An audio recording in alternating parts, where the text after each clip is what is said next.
दोस्तों, टीवी की मशहूर एक्ट्रेस शिल्पा शिंदे एक बार फिर विवादों के केंद्र में आ गई हैं। वो शिल्पा शिंदे जिन्हें दर्शकों ने अंगूरी भाभी के किरदार में खूब प्यार दिया, आज उन्हीं शिल्पा को लेकर सोशल मीडिया पे गिरफ्तारी की मांग उठ रही है। सवाल ये है कि आखिर ऐसा क्या हो गया कि सालों पुराना मामला अचानक फिर से सुर्खियों में आ गया, और क्यों एक एनजीओ मुंबई पुलिस से शिल्पा शिंदे को गिरफ्तार करने की मांग कर रहा है। दरअसल हाल ही में शिल्पा शिंदे ने एक पॉडकास्ट इंटरव्यू में अपने पुराने विवाद को लेकर के बड़ा खुलासा किया। उन्होंने कहा कि उन्होंने अपने निर्माता के खिलाफ यौन उत्पीड़न का मामला दर्ज किया था, जो कि झूठा था, लेकिन उनका दावा था कि उस समय उनके पास उस स्थिति से बाहर निकलने का और कोई दूसरा रास्ता नहीं था। शिल्पा के इस बयान ने सोशल मीडिया पे भूचाल ला दिया है, क्योंकि लोगों ने इसे इस तरह से लिया कि अभिनेत्री ने खुद स्वीकार किया है कि उन्होंने एक ऐसा आरोप लगाया जो कि झूठा था, जिसके बाद से उनके ऊपर कई सवाल उठ रहे हैं। बस फिर क्या, सोशल मीडिया पर बहस शुरू हो गई है और देखते ही देखते मामला इतना बढ़ गया है कि पुरुषों के अधिकार और लैंगिक समानता की बात करने वाले एक एनजीओ भी मैदान में उतर आया है। दिल्ली स्थित एक संगठन ने सोशल मीडिया पर मुंबई पुलिस को टैग करके कार्रवाई की मांग की है। संगठन ने कहा कि अगर किसी व्यक्ति पर झूठा मामला दर्ज कराया गया है तो इसकी जांच होनी चाहिए।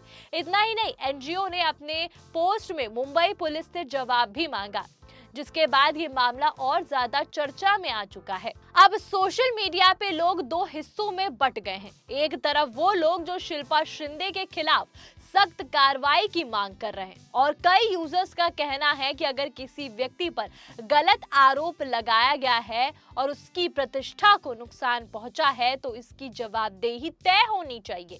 कुछ लोगों ने ये तक कह दिया कि निर्माता को शिल्पा के खिलाफ मानहानि का मुकदमा दायर करना चाहिए।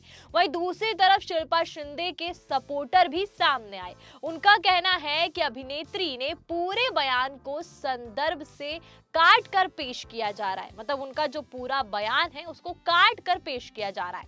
समर्थकों का दावा है कि शिल्पा उस दौर में खुद काफी दबाव में थी। उन्होंने जो फैसला लिया वो उस समय के हिसाब से सही था।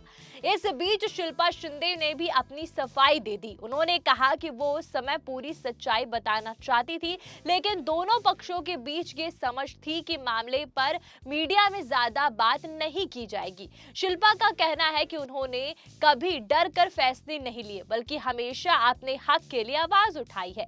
उन्होंने ये भी दावा किया कि पूरे विवाद के दौरान उन पर कई तरह के आरोप लगाए गए, उन्हें एक कॉन्ट्रैक्ट में बांध के रखने की कोशिश की गई। शिल्पा के मुताबिक जब भी उन्हें किसी जगह कुछ गलत महसूस हुआ, उन्होंने उसका विरोध किया, भले ही इसके चलते उन्हें अपने करियर में कई प्रोजेक्ट्स का नुकसान भी उठाना पड़ा। लेकिन अब सवाल ये है कि क्या शिल्पा शिंदे के बयान के बाद कोई कानूनी कार्रवाई होगी? क्या मुंबई पुलिस इस मामले में कोई कदम उठाएगी, या फिर ये पूरा विवाद सिर्फ सोशल मीडिया तक सीमित रह जाएगा? फिलहाल इस मामले में कोई आधिकारिक कार्रवाई सामने नहीं आई है, लेकिन इतना जरूर है कि शिल्पा शिंदे का एक बयान एक बार फिर उन्हें विवादों के घेरे में ले आया है, और सोशल मीडिया पे लगातार बहस जारी है। अब देखना ये होगा कि आने वाले दिनों में ये मामला किस दिशा में जाता है, और क्या इस विवाद का कोई कानूनी परिणाम भी सामने आता है। फिलहाल आप इस पूरे मामले में क्या सोचते हैं? क्या शिल्पा शिंदे के बयान ने उनके लिए एक नई मुश्किलें खड़ी कर दी हैं, या फिर लोगों ने उनकी बात को गलत तरीके से समझ लिया? अपनी राय कमेंट में जरूर बताइएगा, और जाते जाते 4 PM बॉलीवुड को सब्सक्राइब करना मत भूलिएगा। धन्यवाद।